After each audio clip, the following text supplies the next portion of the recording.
Moi, salue nous dans nom Jésus qui a tout pouvoir. Jodia nous rivé dans 86e jour. Côté que nous poursuivre programme nous qui s'est rivé li toute Bible pendant année. Et nous parler ensemble et sorti 1 Samuel 17 pour arriver 1 Samuel 18. Que bon Dieu bénisse nous, que bon Dieu protège nous et bon Dieu guide nous dans tout ça que a fait. 1 Samuel chapitre 17.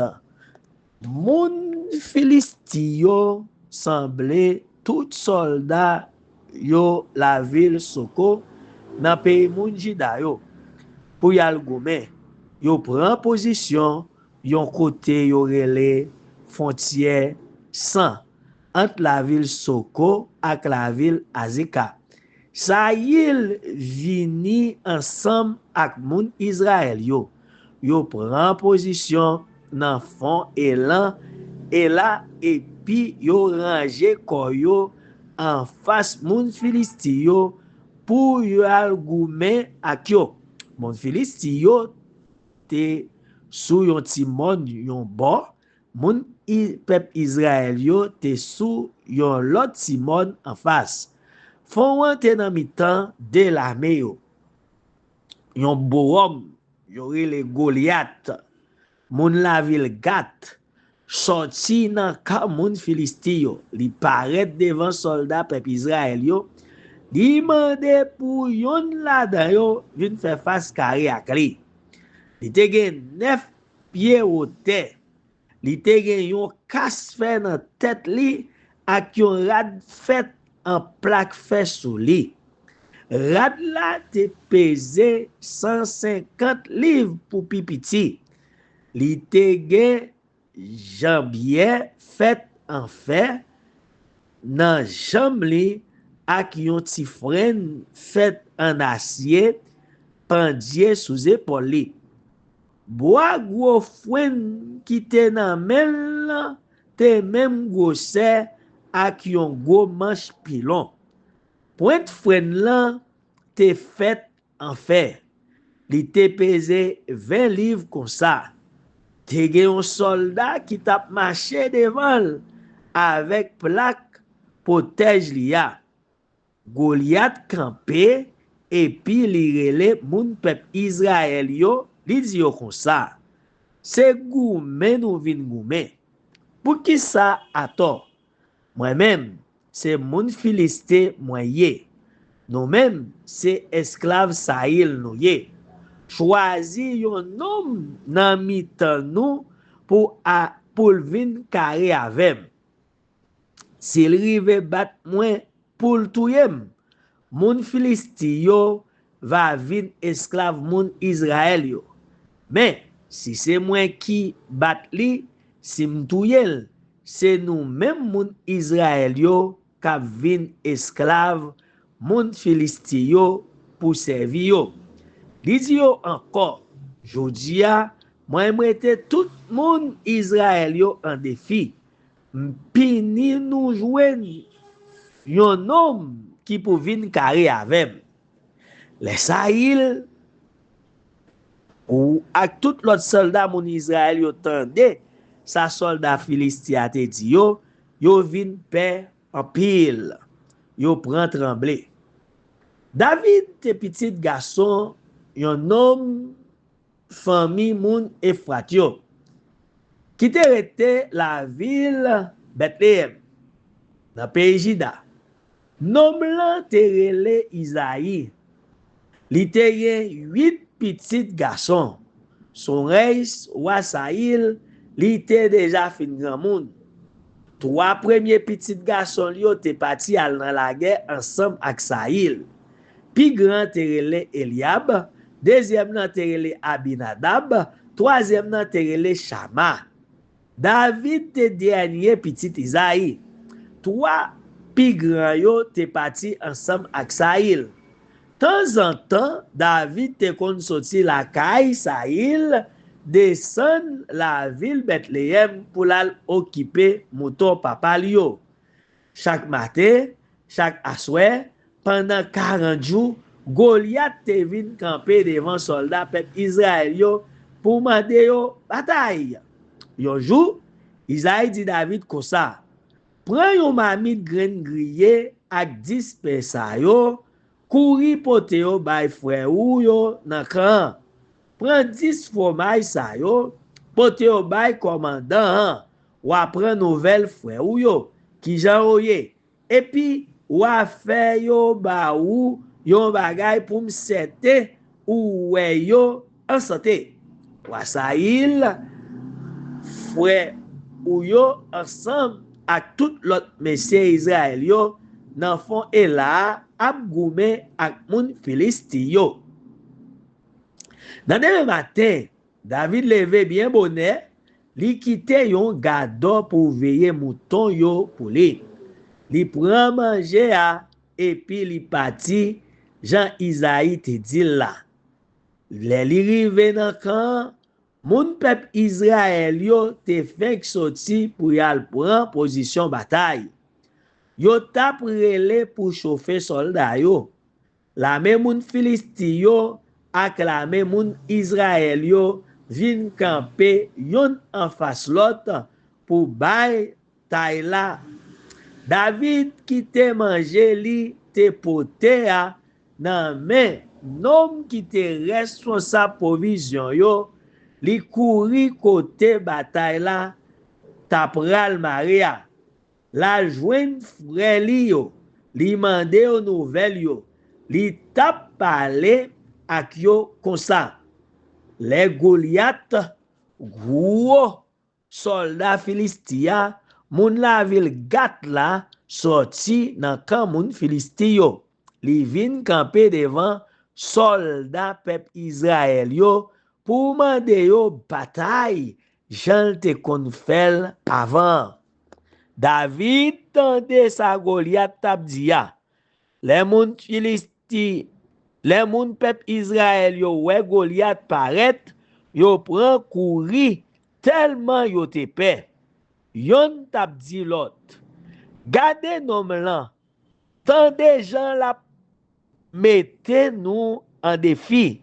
Si yon moun rive bat nom sa, wa ap fe moun sa riche. Lap marye li ak pitit fili. Le fini, la bay tout famille droit pour yo pa jam besoin payer aucun taxe dans pays Israël.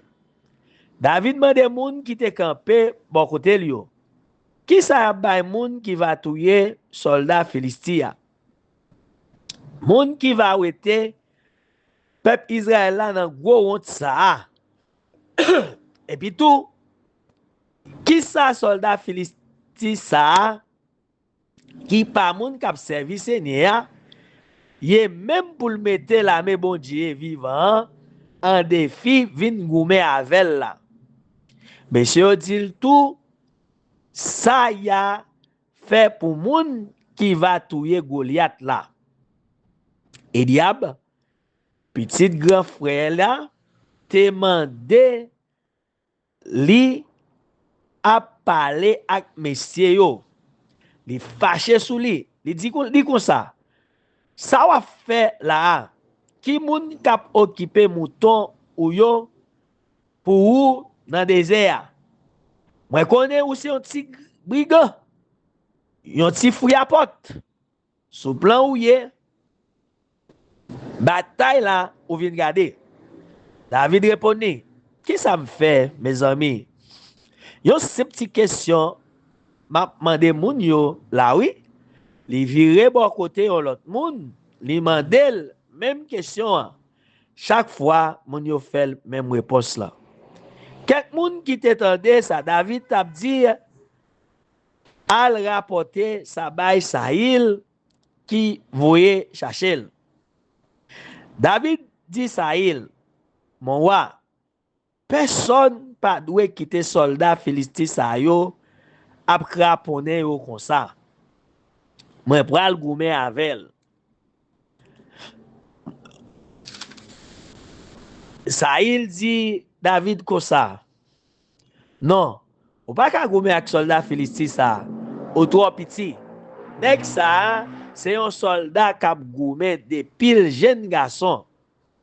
David dit Sahil, mon roi, c'est moi-même qui a occupé mouton papa mio. N'importe léon, lion, ou sinon, yon loup vin prend yon nan mouton mio, moi courir de elle, m'attaquer, moi wete mouton en bas grifflé.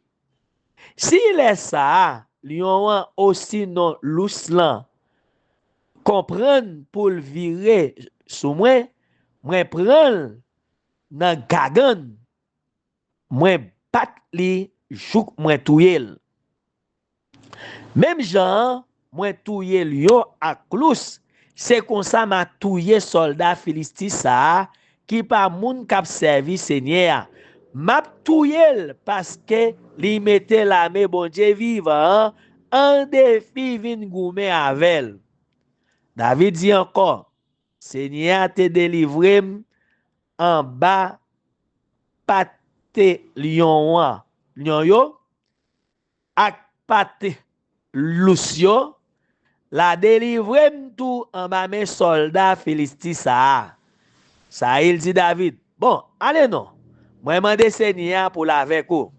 Ça il prend propre rad la guerre palio, li mette sous David, li mette yon casse fait dans tête David ak yon rad fait en plaque fait pour protéger collé. David passe une épée ça là dans elle en haut rad la guerre. Mais li fait ça pour le marcher, li pas capable parce que li pas te conservi ak tout bagay sa yo. Li dit ça il comme ça. Moi pas ka marcher ak tout bagay sa yo sou moi. Moi pas conservi ak yo. Et puis David ou était tout bagay yo sou li. Le fini, li prend bâton nan mel, li ramasse 5 roches ou dans ravine là, li mette yo dans ral foli servi le la occupé mouton yo. Après ça, fistibal li nan mel, li marche sous Goliath. Soldat philistin prend marcher sous David tout. Nom qui t'a porté plaque protège li a t'a marché devant li. Il t'a approché pi près David. Les soldats philistins regardé, li ouais David pi près, li tuipé et puis li viré tête li sur côté parce que li te ouais c'est un petit moun ak cheveux couleur cannelle ak yon bel ti figi qui devant. Soldat philistin a dit David comme ça. Semble c'est un chien moyen poussé avec yon bâton ou marcher sous moi. Et puis, li prend non bon Dieu pour m'additionner David. Après ça, li dit encore, moi pini ou avancer sous moi pour ouais si moi pas prend ou pour m'bay oiseau dans ciel ak bête dans bois manger. David dit soldat philistin comme ça, ou marcher sous moi avec n'épée, go freine ak ti freine, mais moi-même m'a marcher sous nan non Seigneur qui gen tout pouvoir. Bon Dieu l'armée peuple Israël là.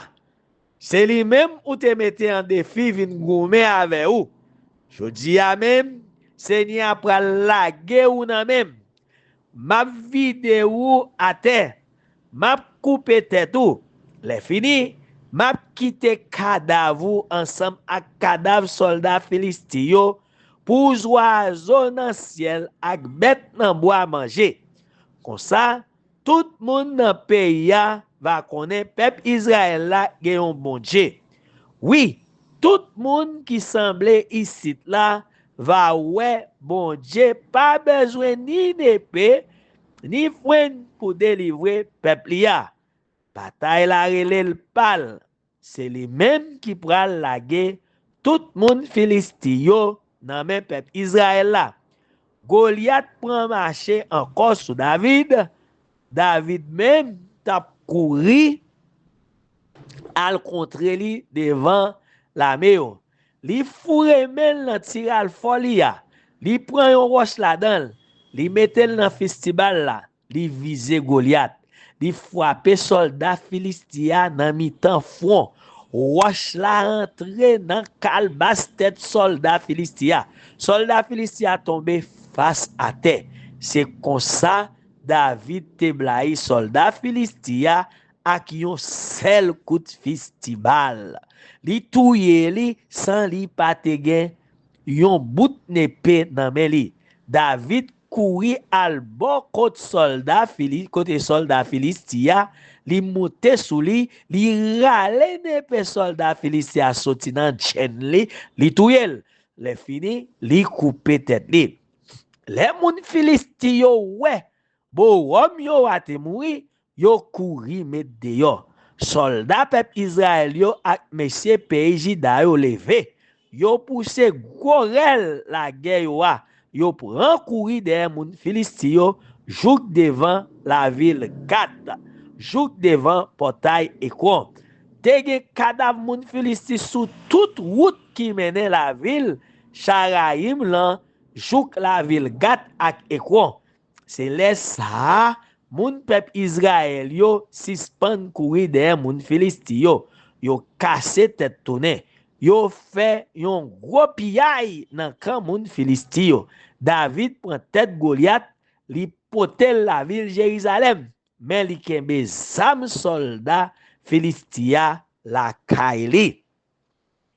Laisse il ouais David tap marché al contre ak soldat Philistia. Li mande Abner, commandant l'armée. Abner, petit ki moun jeune garçon sa yé. Abner répond ni, en vérité, excellence, moi pas connaît. Ou a dit li, a chercher connaît petit ki moun lié. Après, David fin touye soldat Philistia, li tourne dans camp moun peuple Israël yo. Abner prend, li menel devant Saïl. David te kembe tête soldat Philistia nan men toujours. Saïl mandel, ti garçon, petit ki moun ou ye? David répond ni, moi c'est petit moun pa ou la, Isaïe, moun la ville Bethléem. 1 Samuel chapitre 18. Le David fin parler avec Saïl, que Jonathan, petit garçon Saïl là, vin l'ouvrir pour David. Li vin remel tan kou li remen tête parler. Depuis jour ça, Saïl fait David rete ak li. Li pa te kite l tourner la caille papal encore. Jonathan marre zami ak David pour tout temps parce que li te remel tan kou li te remen tête parler. Li wete gorad ki te sou li ya, li bay David li ensemble ak tout bagay li te gen. Atane peli, banzali ak sentiwon. Chaque fois Saïl te voye David dans mission, côté li passé, li toujours réussi. C'est comme ça, Saïl monte li grade, li fait li chef dans l'armée. Ça te fait moun Saïl yo ensemble ak tout peuple là plaisir. Soldat yo tap tourner la kayo, laisse ça. David te fin touye soldat Philistia. Li tap tourner la kayo li tout. Yon bonne mesdames sorti dans toute la ville pays Israël là, vin contre wa Saïl. Yo tap chanter, yo tap danser, yo tap jouer tambourin. Yo tap bat organ. Yo tap chanter pour faire que moun content. Mesdames yo tap fait fête, yo tap danser, yo tap dit Saïl descend 1000, David descend 10 000. Saïl pa te reme sa même, li te fâché, li tap dit yo di David touye 10 000, moi-même yo di m touye 1000 assez. Sel bagay ki rete la, c'est wa, c'est yo pourquoi fait loi. Depuis jou ça, Saïl gade David ak mauvais jet. Nan demain, bon Dieu voye un mauvais esprit descend sur Saïl. Monsieur tap dépalé dans tout kay la, tan kou yon moun fou. David même tap joué guitare. Jean li te kon fel chaque jour. Saïl te kembe friendly nan men. Saïl dit nan kel, moi pral clouer David sous miraille là et puis li voye frère là en deux fois sous David. Mais chaque fois David esquive frère là. Saïl te perd David en pile parce que Seigneur te viré d'obay Saïl. C'est avec David li te konya. C'est comme ça, Saïl voyait David aller bien loin. Li ouetel en bagel. Li mettait le chef 1000 soldats. David pate chita même. Tout temps li te nan goumen. Mais côté li passé, li toujours crasé l'ennemi yo parce que Seigneur te campé avec lui. Sahil ouais qui Jean David t'a réussi côté le passé, li vin pel pi red. Mais tout moun dans pays Israël ak dans pays Juda te reme David parce que c'est li yo te connaît pour chef la meya. Yon le Sahil dit David comme ça. Mais Merab, premier petite fille moyen, ma baoul pour madame, c'est le bagay, c'est pour faire moi, c'est un vaillant garçon qui pas peur bataille ou yé. C'est pour goumer tout côté, Seigneur va voyer ou al goumer pour lui. Ça il t'a dit dans quel, comme ça, c'est moun Philistéo qui pourra le tuer David. Moi pas besoin faire moi-même. David dit ça il, qui ça mieux? Qui ça m'a fait pour me vivre? Qui ça famille papa mieux comme ça dans le pays Israël là pour me marier avec petite fille? Mais, elle est arrivée pour yo te marier Merab avec David ou à marier Merab avec Adriel. Moun la ville Meola. Mais, Michal, yon l'autre petite fille Saïl te gen, te tombé pour David. Léal dit Saïl ça, bagay la te fait le plaisir. Saïl t'a dit dans quel, m'a bay David Michal pour madame, l'a tourné yon pelin pour lui, et puis moun Filistio va touyer. C'est comme ça, Saïl relè David yon deuxième fois, li dit, mon cher, ou pas vin beau fi moi. Li parler ak moun pali yo, li ba l'ordre à joindre David, à pas pour dire li, wa content ou en pile et puis tout le monde parle yo remen ou.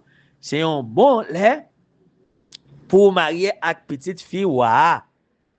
C'est comme ça, yal dit David ça. David répond yo, est-ce que ou quoi c'est facile pour moun marier avec petite fille wa? Mais c'est un bagay qui trop pour pied. Pauvre malheureux tant que moi. Moun sa il yo al rapporter wa a ça David te dit ya. Et puis ça il dit yo. Mais ça n'a dit David. Wa pas besoin ou bal aucun l'argent pour marier avec petite fille. Seulement ça li ta remen. C'est sans pour ti coq moun Philistie. Comme ça la tirer revanche sur l'ennemi yo. Ça il te fait plan ça pour David te ka tomber dans même moun Filistio. Moun sa yo al rapporter parole ça yo by David. David te accepté condition pour lui marier avec petite fille. Avant les arriver pour yo faire mariage là, David levé, li parti avec soldat li yo, li touye 200 moun Filisté, li pote poti kok yo bay wa. Li konte yo yon pa yon, li remet li yo sans marquer yon pour te ka tourner bofi wa. C'est comme ça, Saïl marié Michal, petite fille avec David. Laisse Saïl vient comprendre non seulement Seigneur avec David, mais Michal, propre petite fille Saïl là te remet David tout, Saïl te vient paix David plus toujours. Depuis jour ça, il était l'ennemi David, jour qu'il mourit. La même moun Filistio te kon vin attaquer yo, mais chaque fois dans tout chef qui a servi avec Saïl yo, c'est toujours David qui te réussi kembe tête ak yo pi bien. Tout monde dans pays a te vin considérer en pile. Que non bon Dieu béni, que non bon Dieu glorifié et que bon Dieu avec nous. même Jean était avec roi David pour le faire nous réussir dans tout ça l'a fait, dans le nom de Jésus qui a tout pouvoir. Amen.